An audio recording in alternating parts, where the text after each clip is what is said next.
17व्या लोकसभेसाठी निवडणूक जी होते त्या निमित्तानं आपल्या शनिवारपेठ, बुधवारपेठ, बृहस्पतीपेठ, शुक्रवारपेठ या भागाचा शिवसेना, भाजप, राष्ट्रवादी या सर्व प्रमुख पदाधिकाऱ्यांचा मेळावा या ठिकाणी पार पडत आहे।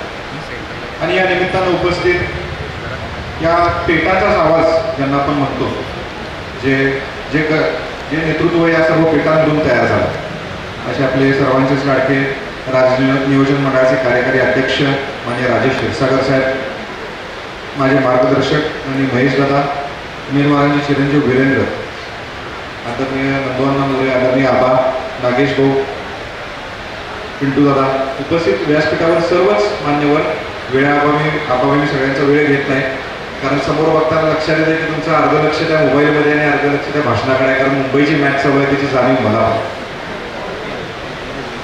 वीरेंद्रांनी आपल्या भाषणात संपूर्ण मुद्देसूद सर्व मांडलेलं आहे। माननीय संजय दादांच्या माध्यमातून, माननीय नरेंद्र मोदी साहेबांच्या माध्यमातून आणि माननीय एकनाथजी शिंदे साहेबांच्या माध्यमातून जे काय आपल्याला शहराला आवश्यक आहे, आपल्या राज्याला आवश्यक आहे, आपल्या देशाला आवश्यक आहे, ते सर्व जबाबदारीपूर्वक काम त्या ठिकाणच्या माध्यमातून आपल्या शहरात झालेलं आहे, आपल्या देशात झालं।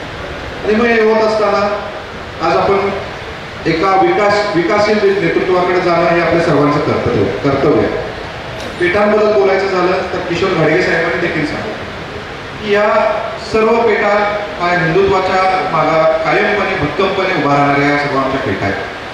हिंदुत्वाचे विचार या पेटांमध्ये रुजलेले आहेत, कारण मी पण गेल्या 3-4 निवडणुकात पाहिलेल्या आहेत। शिवसेना जिथे दिसते, धनुष्यमान जिथे दिसतंय तिथं बटन मारण्याचं काम आपण सर्वजण करताय। आणि असं नसतं तर राजेश क्षीरसागर साहेबांसारखं नेतृत्व कधीच त्याचा उगम झाला नसतं। त्यामुळे तुमच्यासारखी लोक दादांच्या पाठीशी आहेत, त्यामुळे आम्ही ह्या स्थानापर्यंत पोहोचू शकलो। त्यामुळे मी पहिल्यांदाच व्यासपीठाच्या वतीने आपल्या सर्वांचा आभार मानतो। आणि ही निवडणूक तुमच्या आमच्या सर्वांच्या दृष्टीनं अत्यंत महत्त्वाची आहे। आपल्या देशाची दिशा ठरवत असताना नरेंद्र मोदी साहेबांचे हात बळकट करण्यासाठी 7 मेला संजय दादांना साथ देण्याने आपल्या सर्वांचं कर्तव्य आहे। ज्या पद्धतीनं तुम्ही राजेश दादांच्या मागे राहता, त्याच पद्धतीनं संजय दादांच्या मागे राहणं, आपल्या महायुतीच्या मागे राहणं हे आपल्या सर्वांचं एक कर्तव्य मी समजतो। दादा एवढंच सांगतो की मुंबई आणि चेन्नईची मॅच चालू आहे। मी देखील मोबाईलवरती मॅच बघत आहे, अण्णामधनं जसं थोडं ऐकतोय, थोडं मॅच बघतोय। धोनीचा मी पण एक मोठा फॅन आहे, धोनी चेन्नईमधनं खेळतोय, धोनीचा मी पण एक मोठा फॅन आहे। पण मुंबई जिंकल्यानंतरच आम्हाला आनंद होतो।